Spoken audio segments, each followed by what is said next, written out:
There were too many things this week and my brain's all melted.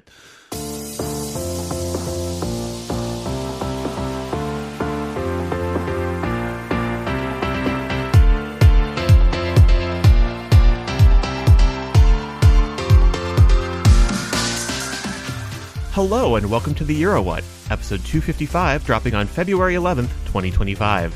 We are a pair of Americans trying to make sense of the Eurovision Song Contest. I'm Ben Smith, and I'm here with my co-host, Mike McComb. Hey, Mike. Hey, Ben. In this episode, we'll be talking about Super Saturday Part 2 with selections from Ireland, Ukraine, Finland, Latvia, and Malta. How's it going, Mike? Oh, goodness. So, I was sick all of last week. So, getting over that, Friday-ish and then rolling into this weekend. If I lose my words at any point, that's why. Just you've earned it at that point. Yeah. Just like the fever dream that was this weekend. And just in terms of content, I did not tune in for the start of Vidbeer because I had other stuff happening in the morning. So I got into the swing of things by around 1:30ish Eastern Standard Time. I stopped watching Eurovision related content at around 10 p.m.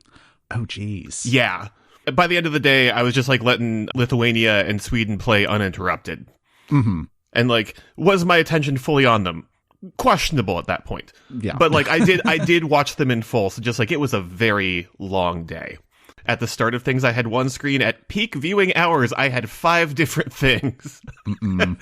No, I decided, I think it was sometime last year. It's I can catch up on a lot of this stuff after the fact. I don't need to be in the moment. Also, I know that Ben's probably going to be in the moment. So. You know that I have plugged my computer into my big work monitor and have 4 different videos playing at once because I'm a sicko.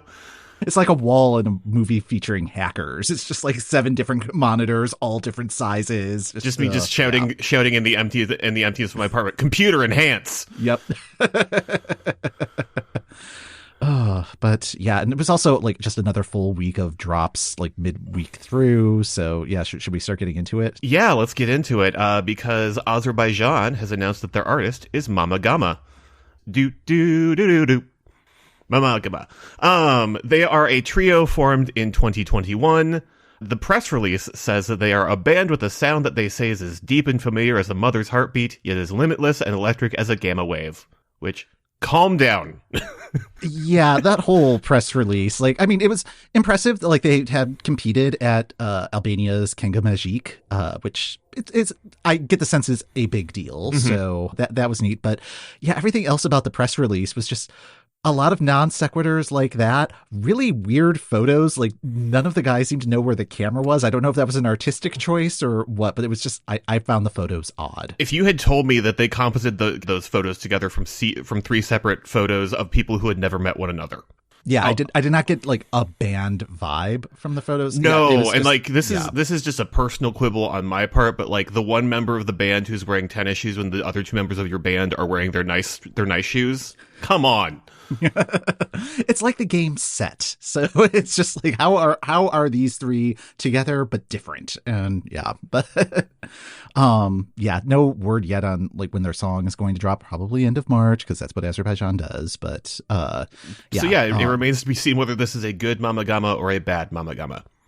Also happening early in the week, and we'll talk about Malta in full a little bit later, but at the first semifinal of the Malta Eurovision Song Contest, Czechia's act Adonis performed what we think is his entry, Kiss Kiss Goodbye. Kiss Kiss Goodbye. Kiss Kiss Goodbye. Now keep your half apologies, drunken apathy. So, what do you think of this track? I don't know. This is not what I expected from Adonis. The Duncan Lawrence of it all, really. Yeah, that was my first thought. But then thinking back to when he was on The Voice, he did a cover of Arcade, I believe. So that kind of tracks. But I'm also thinking about, again, weird press release where they were really highlighting all of his dance experience. And at least this iteration of the song is not a dance track. So Yeah, like maybe this is like warming us up and then we're going to get like a full dance remix as the actual song. Maybe. I've had to listen to the song a few times to like pull audio clips and stuff like that. And there's something there, but the way that this is being revealed seems odd. It feels like it's more of a test run to see like, oh, is this working? Is this not working? And like that this is definitely not the final version of it. It also just seems very unofficial. Nobody else seems to be acknowledging that this even happened. Yeah, so... no, just like Adonis _track _final _no _really _final.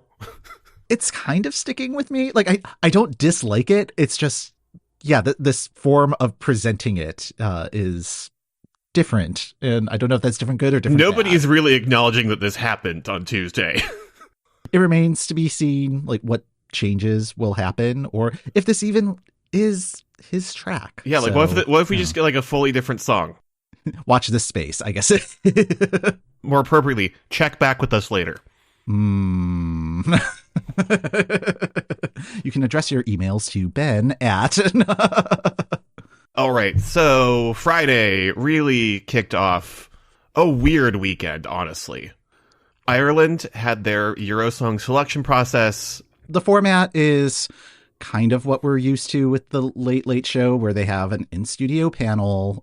This time the panel felt a little bit more relevant. I mean, Bambi Thug was part of the panel, so it's like, okay, good. A recent Eurovision participant, a VJ from like Ireland MTV or some equivalent, one of the judges from Ireland's version of Dancing with the Stars, and a guy who auditioned to be part of Eurosong. Like, was it like 2008?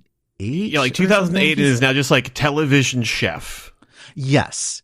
So, panel of experts, big question mark.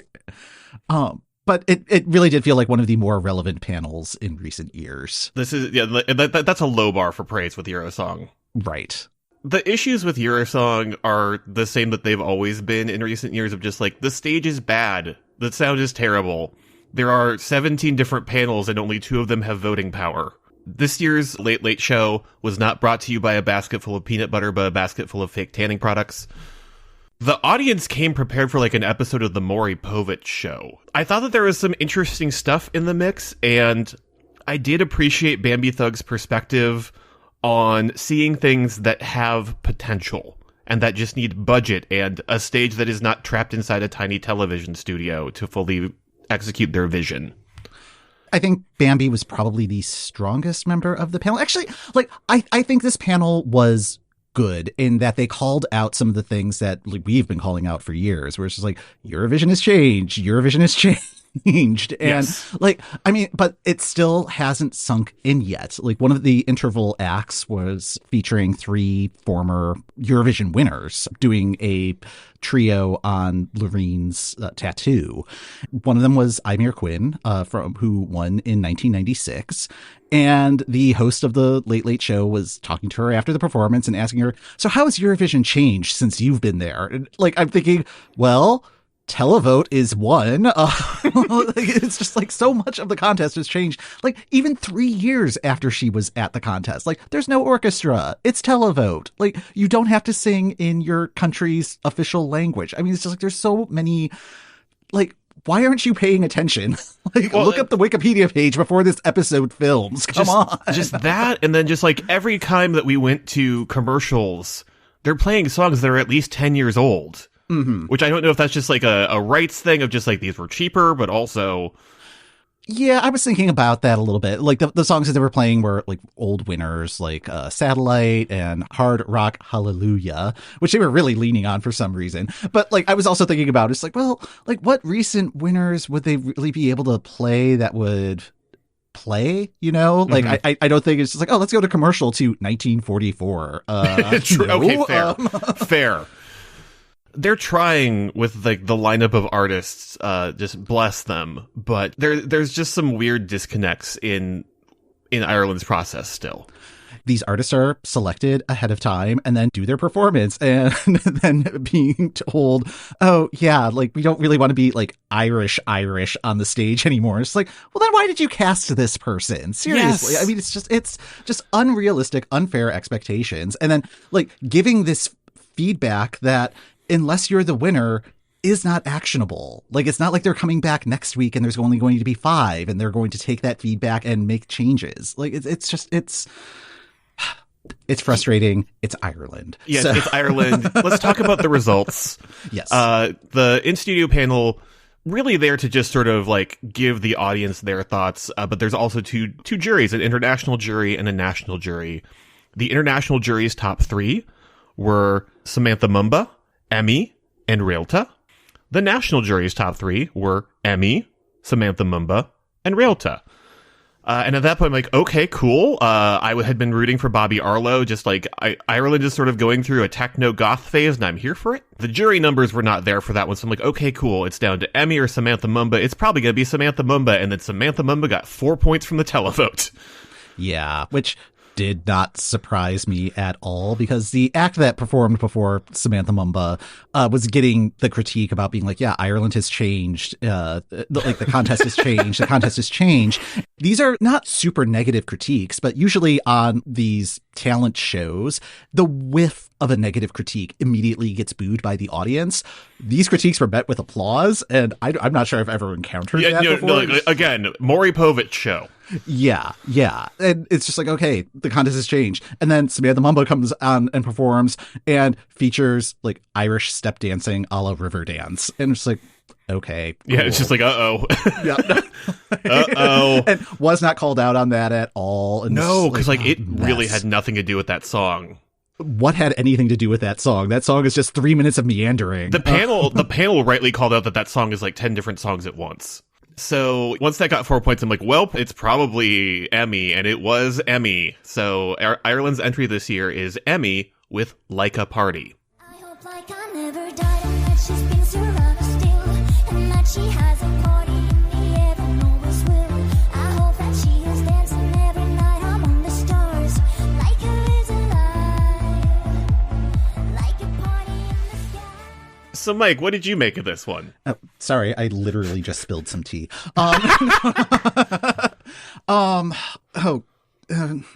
Okay. Trying to find the positive in the darkness. Now, this is very much a Melody Grand Prix also ran. Yes. I mean, Emmy had previously competed in Norway's MGP. I did not like her song Witchwoods.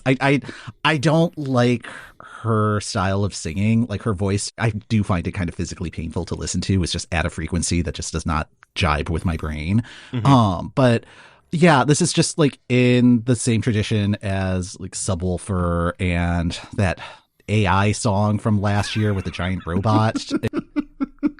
If Ireland wants to be part of the Timu Vision Song Contest, be my guest. I'm not here for it. Yeah. Like, there's something that just feels very junior Eurovision about it. Just like, because lyrically, it's like a little golden book about Laika, where the target audience is not ready for the full horrors of that story. So we're just sort of focusing on, it's a dog in space, hooray! She made it up there. End of story. It's like, well, no, but yeah. Storybook closed, no questions. Yep. This against stuff like Niall's Growth and Bobby Arlo's that are trying to do interesting stuff with a mixture of Irish culture versus this. And like, there had been something like in the selection process that like 5 finalists were selected based on a jury going through their favorites of what had been submitted. And then there's also an additional song that went through a fast track procedure. And I'm trying to figure out which song of these 6 was the fast track. I had assumed it was Samantha Mumba because Samantha Mumba showed up. Yeah. Well, yeah. And like she said in an interview, it's like, oh, well, nobody's asked me to do this. And so it's like, well, maybe RTE asked her to do it. But seeing the Laika Party performance and like just kind of its whole thing, because it came out of a like Norwegian songwriting camp. There's an Irish songwriter on it, which is why it's here. Yeah, but it's just like, man, that is just such a tenuous connection. And like, it does get a little weird. I don't want to be all jingoistic about it, but like, there's nothing that feels Ireland about this. No. And if they just want to like buy their entry the way that like San Marino or Malta wants to buy their entry, like they can do that. It may get them to the final. It's not going to win. It's not. No, this is not a winner.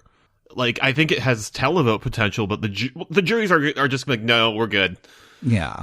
Weirdly, most of the program have been like, you know what? Bambi Thug is the voice of reason. They are this year's Jedward. And then by the end of it, when they were very enthusiastic about this one, like, I question your taste level. I don't know. That's another trait of the Late Late Show where they could rag on an entry from stem to stern, and then it's declared as the winner. It's like, oh, we're so proud of you. You're going to do Ireland proud. I'm thinking of like just how horribly Brooke was treated on that show, and kind of treated afterwards. Justice for Brooke. Yes, justice for Brooke. But yeah. Good luck, Ireland. Honestly, I'm not looking forward to talking about this one in review season because I'm already exhausted by it. Yeah. Saturday started. I started at like I was paying attention to what was happening over with Vidbeer, but Vidbeer is Vidbeer and takes a while. So the first thing that won on Saturday was Finland's entry this year, Erika Vikman's Komme.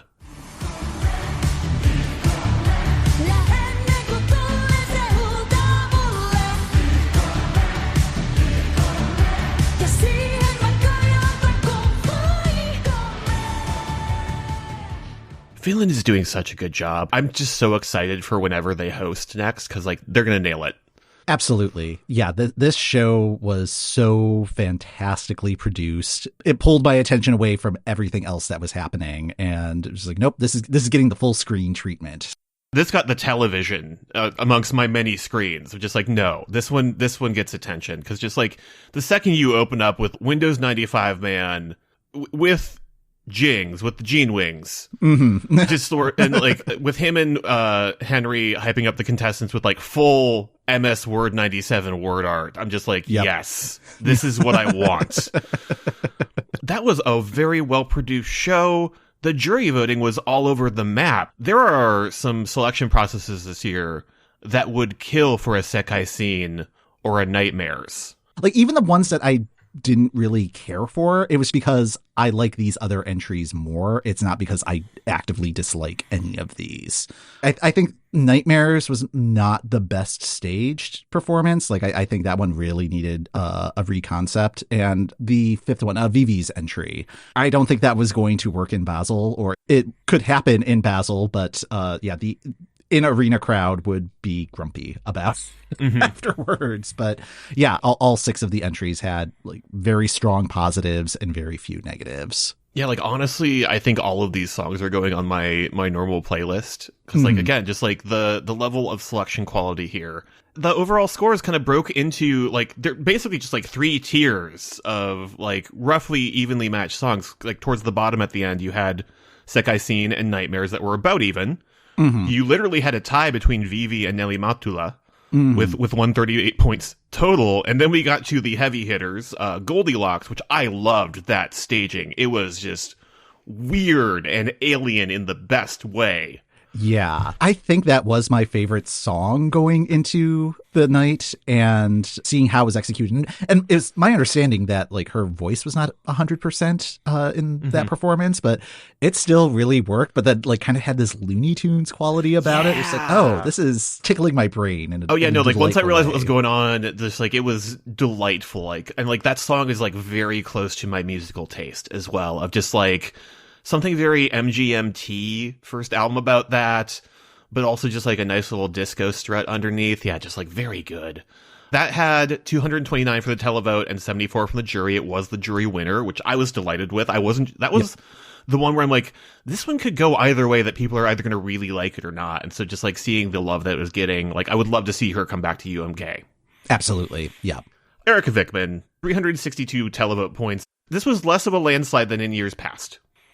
Yeah, and it was also just kind of confusing because it is a field of only 6 instead of 7. So it's just like when it was getting to like the top 2 receiving their points, it's just like, oh, like There's a lot of points out there. I have no idea how the math is shaking out. Well, and like I just slightly missed the number they gave Goldilocks. So like the one thing I'm good at in Finnish now is numbers. Oh, good. Yeah. Yeah. And I was like, how many sata was that? Yeah. On screen, they were celebrating Erika Vikman. So I'm like, okay, so she clearly won, but like how close was it? Coming into this one, I think just like the combo of the video and like the recorded version of the track, I had been a little doubtful. I'm like, this feels like an excellent interval act. But I'm not sure how this works as like an entry. And now that I've seen the staging, like, Erika Vikman is magnetic. It's her in a microphone stand.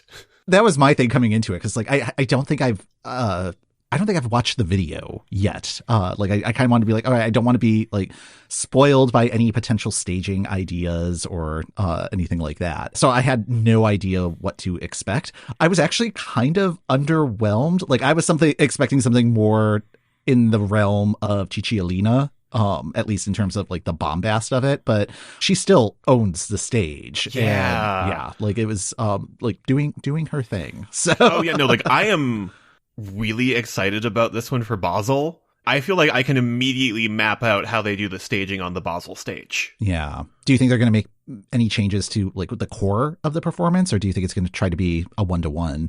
The things they've tried to do the last couple years is how do we amp this performance up to 11? I think there's probably some areas they can tweak. Knowing what we know about the Basel stage, like you have the intro part on the back end towards the main one. Right.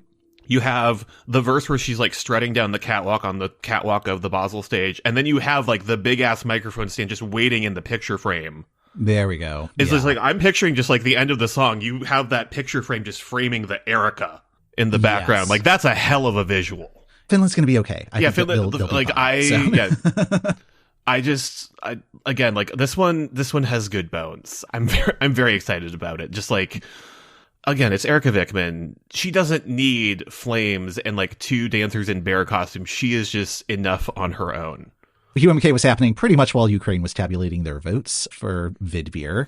Vidbir was actually what kicked off the day. The show started off with kind of an all-star tribute of their Eurovision history, particularly as a form of cultural diplomacy. Like they specifically called that out. Tina Carroll, who was the artistic director, she earned her fee in like the first 11 minutes of the show. So that was a great opening. There was a different vibe this year, I thought. Like it felt like there wasn't the mandate from the last several years where it's like, this needs to be the most Ukrainian entry that has ever Ukrained. And it seems like that has maybe taken a back seat, and that might be like Tina Carroll's influence. Ukraine is one of the nations that's just spoiled for choice. Mm-hmm. I really vibed with Finka's whole performance, which was which maybe was one of the performances that did Ukraine particularly hard. After all the performances and all of the voting, the results revealed that the jury had selected Kayat, Ziferblat, and Masha Kondratenko as their top three. And the televote went to Ziferblat, Molody, and Masha Kondratenko. And that meant that Ziferblat will be going to Basel with their song Bird of Prey.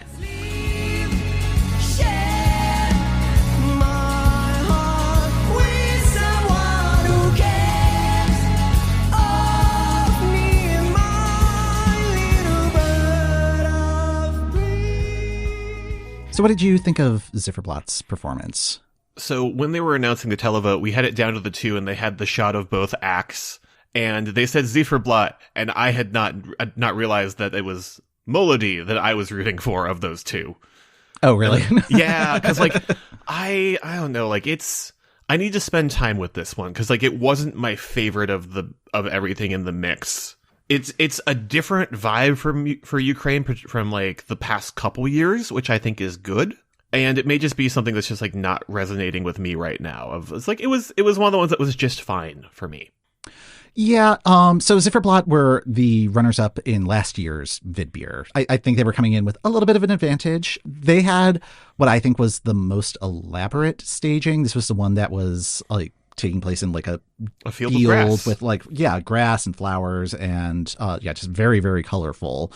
And I think it was maybe the best executed performance of the night, even though it also wasn't my favorite song of the set. But I like the idea of this being a slightly different direction for Ukraine. And I'm thinking back to last year when I was kind of hoping that it's like, oh, maybe there could be like a slight change in tone, like a little less despair in what they're submitting.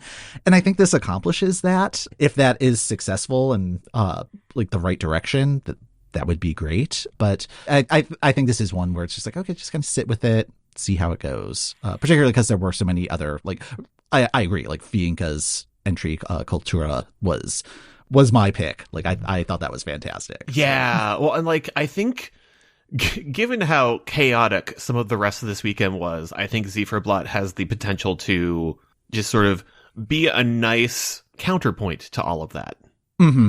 Yeah, I would agree with that. And it's Ukraine. It's Ukraine. They're going to be fine. They have taken songs that do not work at first listen and have made them iconic. Like I think of TikTok and the giant hamster wheel, like that.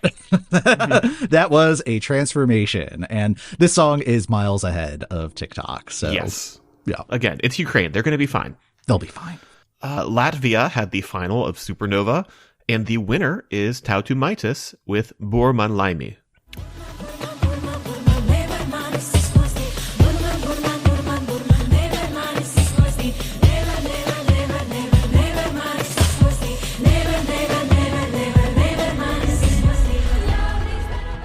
Across the top three, since we don't really have the split, although I would be very interested to see the jury versus the televote, because they were showing us the televote every so often, and it felt like very different from what ended up winning. So again, I'm really curious to see what the breakdown is on the Latvia side, but the top three were Tautumeitas, Emilia, and Sidizani.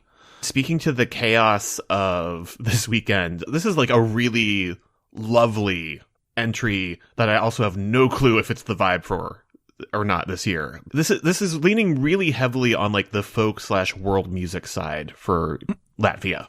Yes, I think it's going to be closer to the vibe, or it's not safe, which is, I think, going to be very important this year, because yes, there are countries that are making some very safe choices. Ireland, and I consider safe boring, and this one is not boring. Like, no. This one catches your ear. They have a really good visual presentation.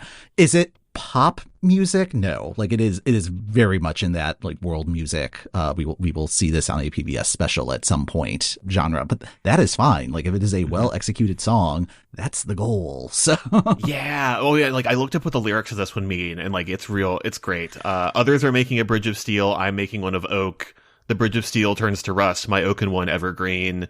I didn't know my own happiness until I met my misery. Summon, never can they ruin me. Again, real hard into the folk music side of things. And like, this is not a safe choice. And I think that's the way to go. Yeah. Yeah. And I mean, Latvia is going to do their own thing. And that's why we like Latvia. So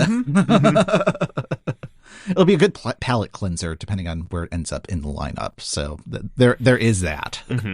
Oh, and yeah, finishing out Saturday was Malta, with a show that did not need to be 4 hours, but was 4 hours. But very much was. Malta was actually a week-long process. There were semifinals on Tuesday and Thursday. That brought the field down to 16 entries.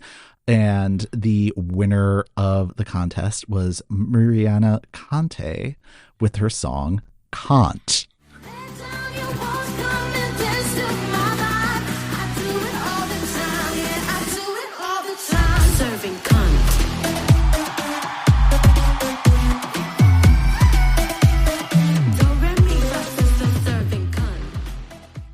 And this was what opened the show. So I think it like, again, adding into this, like this didn't need to be 4 hours. We knew this since like minute 15, you know? Oh, but yes, like how much of Malta did you watch, or was it just all the stuff after the performances had wrapped up? I made it to the final without having seen that one in full. So like, okay. Yes. So made sure that that was one of the windows I had. So like as soon as that one come up, okay, unmute. And then I cackled like a child for 3 minutes straight. Nice. Of just screamed amidst everything. with that song. It is very funny to me that the EBU is now just appending the parenthetic, just like open parentheses, single quotation mark, singing, single quotation mark, close parentheses. The cheekiness aside, like, this is a very solid pop song, and I'm very happy with this choice. I need everybody to calm down about like what the EBU is going to do about it, because there's so much that they can do that's not going to be super damaging to the entry. I mean, like adding the parenthetical, that is why it is now on their YouTube channel. So like they've already given their like blessing-ish to the track. She is do re mi fa sis sis serving singing. Grow up. Yeah. If you are concerned about the possible vulgarity, you just like time pyrotechnics to every time that it's being said and then do a camera cut. Like this feels like the same sort of like massaging that they had to do with Windows 95 Man last year, where it's just like, okay, like we can't have you running around stage naked, but let's just try to do this camera angle. And like there are plenty of tricks that are available that I think are actually going to enhance the performance rather than detract from it. And yeah, I thought it was really solidly performed. Like it was like really good job all around. Like, so like my concern about it, and this might just be me being a Puritan, what with the Massachusetts and all. The initial listen was hilarious. It's a solidly structured song. It feels weirdly long. Like is it the full 3 minutes? Yeah, because like I feel like it could get the idea across more quickly. Once the initial shock passes, it's good. It mostly rides on the shock, which, you know, that's CD Zani. Mm-hmm. That's Eat Your Salad. They figured out how to massage that one at Supernova. So I'm interested to see how this one goes. On the other hand, it does feel deeply like the only way that the selection of this and Erika Vikman could be more appropriate for the 69th Eurovision Song Contest was if France had won last year, so that we could be holding this in Nice. Yes, yeah. Although, like, I am tickled that both Finland and Malta will be in the second half of the second semifinal. So at least watershed concerns are probably addressed in that placement. And yeah, like those two are going to be like peas in a pod, you know? Oh, but yeah, in terms of other results from Malta, the jury winner was Heaven Sent, which I think was a good potential choice. I found that performance to be a little static. Like, Christy was just kind of standing in one place, delivering an impressive vocal. Yeah, but, like I thought that would have been a very good choice as well. Yeah, I think that one needed to be reworked a little bit. It's a little too repetitive and kind of has like one trick about it. But there's plenty of time to kind of do revamp. I don't think KANT needs a full revamp or anything, but it could use an audio refresher. Like the track sounds a little rough and ready, but I think Malta's in a really good position here, and good for them. Like they deserve a cheeky entry. Like this. Yes. Yeah. Like I have no problems with this one. So I did like that you and I, during the cavalcade of interval acts, were both just sort of saying, no. Yeah. No. And just wanting to spray MESC with like a spray bottle. Yeah. Well, I mean, it's just like, it was just taking so long. Like, I knew that Alexander Rybak was going to be like on the guest list. I had just forgotten by this point. You had already posted about like, it is dinner time in the US. Can we please move this along? And they're just like, and here's Alexander Rybak. I'm just like, what? And the first few notes of Fairy Tale started playing, and I just screamed out, no. And my husband came out and was like, what's wrong? No, like, so I posted the Malta, it is dinner time in America. And we did not have a result for another hour and a half. Like, the show is not over. We had Ramirez Skiberas, who was their junior Eurovision entry. We had another performer who I would need to apologize to. I did not catch their name on the Chiron, and the internet is not helping. Apologies to you. You seemed great. We then had 2 Alexander Rybak songs. Plus, you know, as long as he's here, let him promote that he's going to be back in April. He will not be signing photos outside today, but come back in April. Sarah Bonici doing a motorbike number. Ramirez and Sarah doing a duet of Chiara's Angel. Sarah had performed a wardrobe change in between. Sarah Bonici performing Loop in a different outfit. And then Sarah Bonici performing a different song with an orchestra in a new outfit. Yeah, and the thing that kills me is, like, 3 of those 4 Sarabanishi performances were perfectly fine. The one that was a disaster was the one that she's had a year to work on. And yeah, like, Loop just still does not do anything for me, but yeah, God bless. So oh, goodness. So that was just what was selected on Saturday. There was still other Eurovision stuff that happened during the week. Denmark has announced its artist for the Dansk Melody Grand Prix. There had been rumors of a former Danish alumni in the mix. Mike, I liked your suggestion that given that we have been seeing a lot of Emily DeForest, that like it's been like stealth promo for her coming back. But no, it is Tim Shaw, who is part of A Friend in London in 2011. He's back as a solo artist. And now I'm just really curious, like, what is Emily DeForest up to? Like, why is she suddenly she's everywhere? So, yeah, I think she's at the stage in her career where she's made peace with Only Teardrops. Okay. That makes sense. So, like, her rider seems to have something in it that says she gets to perform another song. Yeah. But she will perform Only Teardrops now at your function for a reasonable fee. Yeah. And she's making that money, apparently, because she's been at 4 national finals so far, 3 or 4. She keeps popping up. I'm just like, why? It's not it's not a 0 or a 5. Yeah, so we'll find out maybe, but yes. And then Armenia is finally moving along with their Depi Evratesil process. They have announced the artists that will be competing, and among them is Athena Manukian, who won Depi Evratesil back in 2020 with Chains on You.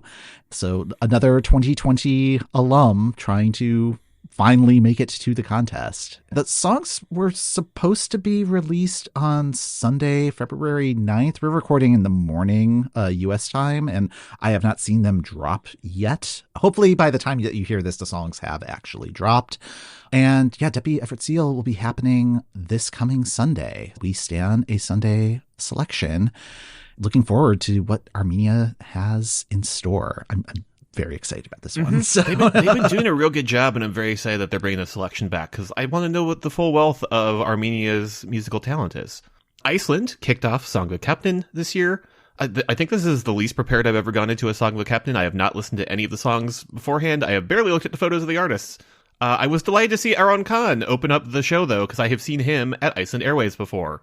Oh, okay. Like, we've been filling in the notes, like, as things have been happening on Saturday, and I just see, like, what's an Aaron can opener? It's just like, I was very confused. It's like, oh, wait, can is capital. Okay, this must be a person's name. Well, and, like, Song of a Captain has real big Sabado Gigante energy, so, like, there could have just been, like, a large can opener named Aaron. Yeah. So. But no, like, I have seen him at Airwaves. He is the sort of thing where I'm like, Iceland, why isn't this in Song of a Captain? We are doing the new thing this year where 3 things go through instead of like a weird televote based wild card through to the final in a couple of weeks. Vibe, who are back for the 2nd year, and I like their song a lot. Stebiak, which seems to be filling the sort of like Hatari / metalish sort of circle that Iceland likes. And then Egust, whose song I thought was fine. I kind of struggled getting through the 5 songs this week. It's kind of going back to what I was saying, where it's like, yep, safe is boring, and Iceland seems to be regressing to a safe space. Like their last 2 entries at Eurovision, like, were trending towards the safe category, but Vibe kind of shook me out of that. It's like, oh, okay, no, this is the sort of thing that I'm like looking forward to. So that one was also my favorite of Saturday's set. Yeah, like it has just sea shanty energy, which, like, yes, that. Over in Sweden, Melfest had their 2nd heat. The songs that were direct to final were Erik Segerstedt's Show Me What Love Is and Clara Hammarström's On and On and On. And the wild card this week went to Khalifa with his song Salute. I don't think I'm pronouncing that correctly. I was cautiously optimistic about Melfest after last week's heat. And this week, it just felt super, super safe. And I'm not surprised that these are the ones that got through, but I'm not excited. Well, I'm kind of like Khalifa's song out of the 6, but that was like the only one out of the 6 that really kind of registered with me. The Khalifa song was like the freshest thing there. The Clara Hammerstrom on and on and on. What that's doing tempo-wise is very interesting, and it's not surprising to me that that one has the co-write of Cassiopeia. Okay, yeah. It's Cassiopeia and like one of the Jimmies that writes 27 songs every year for Melfest. You'll still have to be more specific. Yes, I know. I'm trying. There's so many of them. The most interesting things about this week of Melfest were like all of the stuff going on around the songs. Oh, okay. Yeah, and I'm just like speed running through it, so I'm only watching the song. Okay, and like I was trying to figure happening. out if this was like some sort of larger Schlagers universe stuff, because like I thought that song, like for what it was very solidly executed. Like it is basically the Bobby Sox 1985 song, but but like again, well done. The opening of the show is just like an elaborate like 1980s SVT, like 1980s Song of a Captain, like not Song of a Captain. There were too many things this week and my brain's all melted. Yeah. Okay, so like a 1980s Melfest opening, and like you go over to like the host done up 80s style, and I couldn't tell if this was like pre-tape or live or what's going on. I assume pre-tape, but just sort of like walking over to like a card table that has like a bunch of people in their 50s around it, and they're all smoking cigarettes, and then walking over to a bunch of like the 9 to 13-year-olds, and they also have an ashtray full of cigarettes. Okay. You know, that's sort of haha, the 80s. Yeah. Lotta Engberg and Triple in Touch performing their 1988 entry for reasons that, because I don't speak Swedish, I'm not clear on. It's not a year ending in a 0 or a 5. I would know. I am also from 1988. Yeah. And then just sort of a lot of continued Lotta Engberg throughout the show, which like she seems great. I love her. She's wearing a sweatshirt that's done up in the sort of like tribute t-shirt / sweatshirts we make now, where it's like 3 different poses and just sort of the name in like neon letters. Just like, again, she seems great, but I'm just like, why is she here? Well, for everything. 88 was when Switzerland won. Maybe it's trying to tie it in with that. Okay. That maybe gets it, but it was just like 80s week at Melfest, because like Style were inducted into the Mellow Hall of Fame, and they were an act from 1986. Just a lot of big permed hair. Guess I didn't miss much of that, because I do not miss perms. And then in terms of like weird, in terms of trying to discern what the hell is going on with the interval acts, it's just like there was a version of When Spirits Are Calling My Name, which I think I only recognize because we talked about it at the end of the year, because that was their 2000 entry. And I think it was a riff on traditional masculinity, because it's all like doing barbecue and firemen, and yeah, just like, and like the host taking off their beautiful glittery cape to reveal a wolf t-shirt and jeans. So just like, I'm like, okay, I think I know what's happening here. Yeah, there's been a little bit of that in the water this weekend. Like one of the entries at Melfest this week, one in Lithuania that I would love to discuss. Just like everybody is trying to do sad cowboy. Next week on Melfest, it might be getting a little bit closer to our personal taste. Malu Preetz will be there. I'm super excited about that. Dolly Style's going to be there. Ben, can you wait for that? I am so excited. There's a 4th one now. Yeah. And they were yellow. Yep. So the game has completely changed. What does it mean? What if there's just 6 of them now? What if that's the surprise? All right, and let's check in with Lithuania, because they have wrapped up the last of their 5 heats over at Eurovisia.lt. I want to shout out the, like, what I keep referring to mentally as the LRT Junior Dance Corps, opening up every week of the show with like a fun little number. Like, it's a great little energy starter. Yeah, and like really, really good routines, really good song choices. They've been really fun to watch. Yes. Going to the final this week, Lion Sika got both the televote and the jury points, and yes, that was a very good choice. That one had like some weird stuff going on, and like that's why I've been missing from Lithuania this year. So hooray, weird stuff! Yay! And then Sophie Ali qualified with 18 points. That was another one where like, yeah, this is one of the good ones of the night. The middle stretch of this week's Eurovisia.lt was a struggle. Yeah, it was not the strongest field, I think, and having Lion and Sophie as the last 2 acts, it was like, okay, this better be worth it, and it was. Yeah, because like again, it was getting dire out there. Again, as mentioned, we had a sad cowboy. I felt like personally attacked in a hilarious way. Like it's just like whenever we travel to go to Eurovision and like visit these foreign cities, like there's always like one area that I will refer to as America Town, where it's just like, okay, that's where like the McDonald's and the Burger King are, and it's just like where the tourists are going to be. So it's just like, okay, I just need to be able to like talk to somebody like that I know is going to be able to speak English, like just kind of like a palate cleanser if things are getting a little overwhelming. And that song, especially like with the whip cracks, it's just like, wow, like I just love the perceptions of what America is like abroad, where it's just like, yeah, like our disgusting culture is not your costume. No, go ahead, be a costume, because your costumes are hilarious. So. No, I deeply appreciate that getting the question, are men okay reflected through an international lens, is just a resounding, no, we're not. No, we are not. Once again, Interval Act was great. Paulina Paukskaite, I have added that song to my playlist immediately.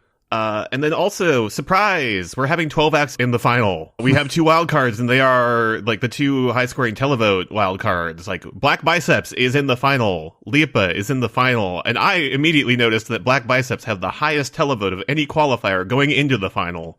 Yeah, I was looking at the breakdown of the scores before we were recording, and the vote count severely dropped off in this heat. And I was looking at the vote counts from past years, and like, yeah, no, they're like, it's down from like not as much as I expected it to be, but just like, I think that if they continue to do Eurovisia.lt, they need to do like one more pass for quality and have less acts overall. Yeah, or I don't know, have it be like the winner of the public vote and the winner of the jury vote, and if they happen to be the same, whoever's second place in one or the other. Because part of the challenge is like you have to pay to vote, to televote, and the money from the televote is what finances the performance like at Eurovision. So if you are pretty much rejecting what the public is selecting, they're not going to be interested in continuing to vote, and then you're not going to be able to bring in that income. So like I think this is a good immediate solution for the problem, but it is not solving the overall problem. Yeah, and like I think that tickets have still been largely available for the final too. So just like we need to have something that people want to show up for.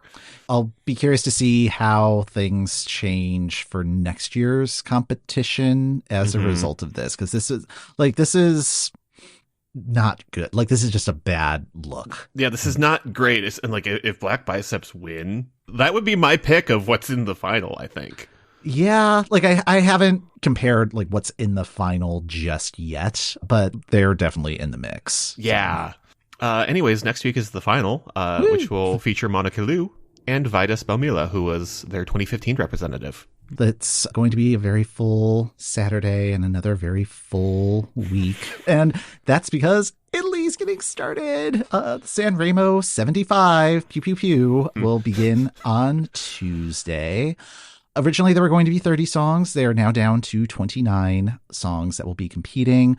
Emis Killa chose to withdraw from the competition because he is currently involved in a pending anti-mafia investigation. He chose to withdraw. He was not like kicked out of the contest or anything like that. But yeah, curious to see how that all shakes out. But the format for Sanremo, all 29 songs will compete on Tuesday. Half the field will compete on Wednesday, the other half on Thursday. There'll be a covers and duets night on Friday, and then all 29 songs will again compete on Saturday. Scoring will happen throughout from the press and televote and various other combinations of things. Don't worry about the math. Just let the music wash over you. Yep. So. For as much as I was complaining about Malta, midway through like the 17th interval act, I was like, you know what? This is good practice for Italy. Yeah. So it should be a good time. Like it's going to be another strong field because it's Italy. It almost always is. Also happening before Saturday, Poland will be making their selection for Eurovision, and Germany's process will be kicking off their quarterfinals. Germany will be having a show on Friday with 12 of their 24 acts, and then the other 12 performing on Saturday to move on to a semifinal round the following week. Still waiting for details on like what the format is. I have a feeling it might be like a covers night thing for the quarterfinals. I'm not sure if it's going to be original songs or not. And then Saturday, there are going to be 7 shows in total, most of them all happening and starting at the same time. So, Estonia will be kicking things off with Este Lal. That will be featuring 16 songs competing. Norway's Melody Grand Prix will be happening with 9 songs competing.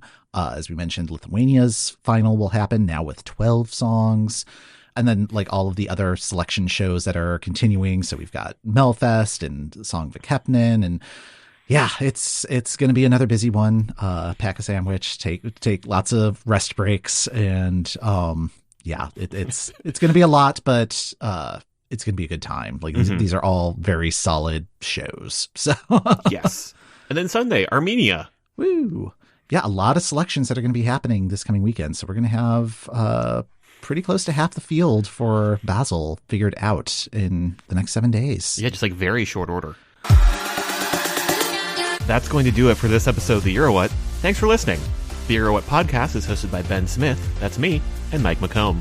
That's me. You can find our full archive of episodes on our website at eurowhat.com. Also, check us out on Blue Sky at EuroWhat to keep the conversation going with us and the ever-growing Eurovision community. Next time on The Euro What, it's the big one. A Saturday so super, it's spilled over into Friday and Sunday.